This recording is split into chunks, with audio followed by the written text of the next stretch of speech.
Hello friends, welcome to SSC coaching centre. दोस्तों, आज मैं आपके लिए प्रतिशत के क्वेश्चन लेकर के आया हूं। पूरा वीडियो देखिएगा। आप सभी लोग रेलवे एनटीपीसी की तैयारी कर रहे हैं और हमारे वीडियोस आपको बहुत हेल्प करेंगे। चलिए स्टार्ट करते हैं। पहला सवाल है, एक आदमी 40% भोजन पर, 20% किराए पर, 12% यात्रा पर और 10% शिक्षा पर खर्च करता है। इन सभी व्यय के बाद वह 7200 रुपये बचाता है, तो यात्रा पर व्यय राशि ज्ञात करें। देखिएगा, वो जो भी कमाता होगा, जो भी उसकी आय होगी, वो क्या होगी, अपने आप में 100% होगी। और इस 100% में से वो क्या कर रहा है, देखिए 40% खर्च कर रहा है भोजन पे, प्लस 20% खर्च कर रहा है किराए पे, प्लस 12% खर्च कर रहा है यात्रा पे और प्लस 10% खर्च कर रहा है शिक्षा पे। सभी को मिला के वो देखो कितना खर्च कर रहा है। 40 और 20 60, 60 और 10 70, 70 12 82, टोटल वो 82% खर्च कर रहा है। 100% कमाता है, 82% खर्च कर देता है, तो उसने बचाया कितना, वो बचाता 100% में से 18%। तो प्रतिशत में उसने बचत की 18% की और रुपए में बचत की उसने 7200 रुपए की, है ना। तो 18% का मान 7200, तो 1% का मान कितना हो जाएगा, 18 चौकू 72 और 20 400, यानी कि 1% का मान 400 है। जब 1% का मान 400, तो उसने बोला है यात्रा पर व्यय राशि ज्ञात करें। यात्रा पर कितना खर्च किया है, यात्रा पर उसने 12% खर्च किया है। कितना, यात्रा पर 12% खर्च किया है। जब 1 का मान 400, तो 12 का मान कितना, 12 चौके 48 और 2 0, यानी कि यात्रा पर उसने कितना खर्च किया, 4800 रुपए उसने यात्रा पे खर्च किया है। यह हो जाएगा आपके प्रश्न का बिल्कुल सही जवाब। अगर वो ये कह देता कि भोजन पे कितना खर्च किया, 40%, तो 400 कमल पे 40 से कर दो, 4 चौकू 16, 1 0 ये 2 0 ये मिलकर के 3 0, तो 16,000 रुपए उसने भोजन पे खर्च किए। वो पूछ ले किराए पे, किराए पे 20% का मान निकाल लो, 1% का 400, तो 20 से गुना कर दो। सभी का आप अलग अलग बता सकते हो, किसी का भी उसने पूछा हो। अब देखते हैं अगला सवाल। अगला प्रश्न है, जब एक भिन्न के अंश में 10% की वृद्धि और हर में 20% की कमी होती है, तो परिणामी भिन्न 5/8 हो जाता है। मूल भिन्न क्या है। देखिएगा, भिन्न की अगर हम बात करें तो अंश बट्टे हर हमारी भिन्न होती है, ठीक है। हमसे बोला है कि हमारे अंश में 10% की वृद्धि हो गई। जो भी अंश होगा अपने आप में 100% होगा, उसमें 10 की वृद्धि हो जाएगी तो 110% हो जाएगा। हर में 20% की कमी, जो भी हर होगा अपने आप में 100%, 20 की कमी हो जाएगी तो 80% बचेगा। बचने के बाद में परिणामी भिन्न का जो मान है वो 5/8 हो जाता है। तो मूल भिन्न क्या है, यानी कि पहले वाली भिन्न पूछा है क्या है। चलिए इसको आसानी से करेंगे। आप क्या करेंगे, देखो ये 5/8 लिखा हुआ है, मल्टीप्लाई में ये 110 के बटे में 100, ये 110 के बटे में 80% है ना, प्रतिशत से प्रतिशत कटा लो, तो 110 के बटे में 80 बचा। जब मैं इसको बराबर के इधर ले जाऊंगा ना, तो संख्या पलट जाएगी, मल्टीप्लाई में हो जाएगी इधर जाके, तो 80 कहां पहुंच जाएगा आपका ऊपर, और बटे में कितना आ जाएगा, 110। ठीक है, अब इसको करना आसान है। अब इसको आसानी से कर लो। देखो 8 से 80 10 बार में कट जाएगा।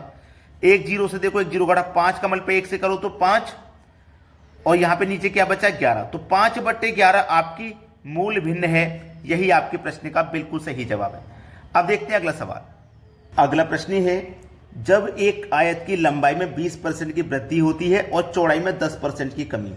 देखिएगा, जो भी लंबाई होगी पहले अपने आप में 100% होगी, ठीक है, याद रखना। लंबाई में होगी 20% की वृद्धि, ठीक है, तो लंबाई पहले अपने आप में 100% होगी। अब लंबाई में 20% की वृद्धि होगी तो लंबाई 120% हो जाएगी, ठीक है।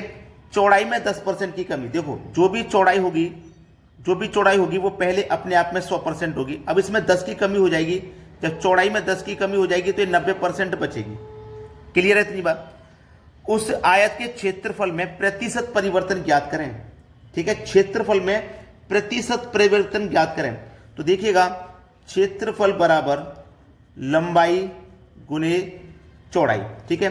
अब लंबाई कितनी आपकी 100, लंबाई 100 गुने चौड़ाई आपकी कितनी 100, ठीक है। अब बाद में लंबाई कितनी, बाद में लंबाई 120 हो गई थी तो 120, और बाद में चौड़ाई कितनी, बाद में चौड़ाई 90 हो गई थी तो 90। अब देखो 100 का गुना 100 से करेंगे तो 10,000 हो जाएगा। 120 का गुना 9 से करेंगे, ये 10 8 00 हो जाएगा। देखो 12 9 108 और 2 0, तो ये हो गया 10,800। इतना हो गया। अब देखिएगा हमसे प्रतिशत परिवर्तन पूछ रहा है। 10,000 से 10,800 हो गई तो कितने की वृद्धि हुई? 800 की। कितने पर? 10,000 पर। और प्रतिशत के लिए क्या करना है? 100 से गुना करना है। तो 2 जीरो से आपके 2 जीरो ये कट जाएंगे और 2 जीरो से आपके 2 जीरो ये कट जाएंगे। तो प्रतिशत में परिवर्तन कितना हुआ? 8% का हुआ। यह हो जाएगा प्रश्न का बिल्कुल सही जवाब। अब देखते हैं अगला प्रश्न। अगला प्रश्न है, एक परीक्षा में राम अधिकतम अंक का 30% प्राप्त करता है। जो राम है ना, जो राम, ध्यान रखना, एक परीक्षा में राम अधिकतम अंक का 30% प्राप्त करता है और 80 अंकों से फेल हो गया। राम ने कितना प्राप्त किया? 30% प्राप्त किया और 80 अंक से फेल हो गया। अगर हम इसको ये 80 अंक और दे देंगे तो ये फेल नहीं होगा, पास हो जाएगा।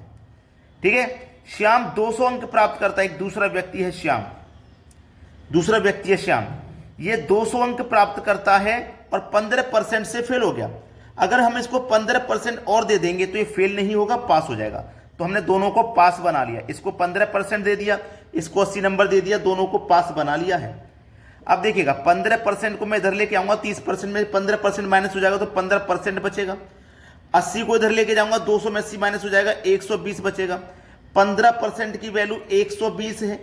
जब 15% की वैल्यू 120, आपसे पूछा परीक्षा में अधिकतम अंक क्या थे, तो अधिकतम अंक कितने होंगे? अपने आप में 100% होंगे।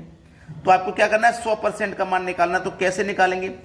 इस 120 में ध्यान रखना, 120 में 15 से डिवाइड कर देंगे। 100% का मान निकालने के लिए 100 से मल्टीप्लाई कर दोगे, आंसर आ जाएगा 15 अट्ठे 120, 8 का मल्टीप्लाई 100 से कर दो 800। तो अधिकतम अंक क्या है? 800 हैं। यही हो जाएगा सवाल का बिल्कुल सही जवाब। अब देखते हैं अगला प्रश्न। अगला प्रश्न है, यदि एक कस्बे की वर्तमान जनसंख्या 72,600 है और यह प्रति वर्ष 10% कम होती है तो 2 वर्ष बाद जनसंख्या क्या होगी? एक कस्बे की जनसंख्या 72,600 है और ये 10% कम हो रही है। जो भी होगी अपने आप में 100%, उसमें से 10% कम हो गई तो 90 बचेगी। परसेंट का मतलब बटे में 100। अब 2 वर्ष की बात है, इसी को 2 बार लिख देंगे। दूसरे वर्ष भी 90%, 10% कम होगी तो 90 बचेगी, बटे में 100। इसको हल करना है। 2 जीरो से देखिए, 2 जीरो मैंने ये कटा दिए, 2 जीरो से ये वाले 2 जीरो कटा दिए। 9 गुने 9 81 होता है, उसका मल्टीप्लाई इतने में करना है। तो पहले 9 का मल्टीप्लाई कर देते हैं इसमें। 9 छिक्के 54 का 4, हासिल लगे 5। 9 दुने 18, 18 में जोड़ देंगे 5 तो 23 का 3, हासिल लगे 2। 9 सत्ते 63, 63 में 2 जोड़ देंगे 65। अब मल्टीप्लाई 9 से और करना है। 9 चौक 36 का 6, हासिल लगे 3। 9 तिया 27 में 3 जोड़ देंगे 0, हासिल के 3। 9 पंजे 45 में 3 जोड़ देंगे 48, हासिल लगे 4। 9 छिक्के 54, 54 में 4 जोड़ देंगे 58। ये आपके प्रश्न का बिल्कुल सही जवाब है, बिल्कुल सही। सभी को समझ में आ गया होगा। अब देखेंगे अगला प्रश्न। अगला प्रश्न है, चाय की कीमत में 10% की कमी होने पर 2700 रुपये में 3 किलो चीनी अधिक चाय खरीदी जा सकती है। चाय की घटती दर ज्ञात करें। बहुत अच्छा सवाल है और यह सवाल मैं आपको होमवर्क के लिए दे रहा हूं। मैंने ऐसे प्रश्न आपको बहुत कराए हैं, रेगुलर से ही कराता रहता हूं। तो आपको ये आंसर बताना है। वीडियो को लाइक नहीं किया तो लाइक करें और यदि शेयर नहीं किया तो अभी तक वीडियो को शेयर कर दें। ठीक है दोस्तों, धन्यवाद।